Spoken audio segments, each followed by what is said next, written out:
அனைவருக்கும் எனது முத்தான முதற்கண் வணக்கம். அடுத்ததோர் என் உரையின் துவக்கம்.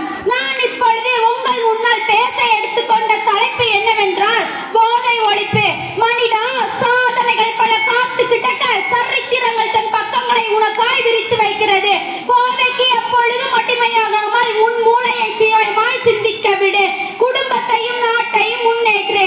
போதை அது அழிவின் பாதை. இன்று உலக நாடுகள் எதிர்கொள்ளும் முக்கிய பிரச்சனை மக்கள் போதைப் பொருளுக்கு அடிமையாவது.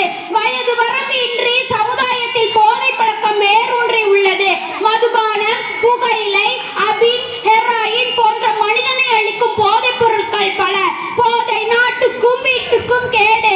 நல்ல நாட்டின் வளர்ச்சிக்கு சவாலாக இருப்பது போதைப் பொருட்கள். போதைப் பொருட்களை இளைஞர்கள் பயன்படுத்துவதால் அவர்களின் எதிர்காலமும் நாட்டின் எதிர்காலமும் பாதிக்கப்படுகிறது. நாட்டுக்கும் வீட்டுக்கும் கேடு விளைவிக்கும் போதைப் பொருட்களை தவிர்ப்பதோடு அவற்றை முழுமையாக தவிர்க்க வேண்டும். சுயமான நாட்டை சிந்திப்போம், போதையற்ற நாடாக மாற்றுவன் என்று கூறி என் சிற்றுரையை முற்றுரையாக்குகிறேன். நன்றி, வணக்கம்.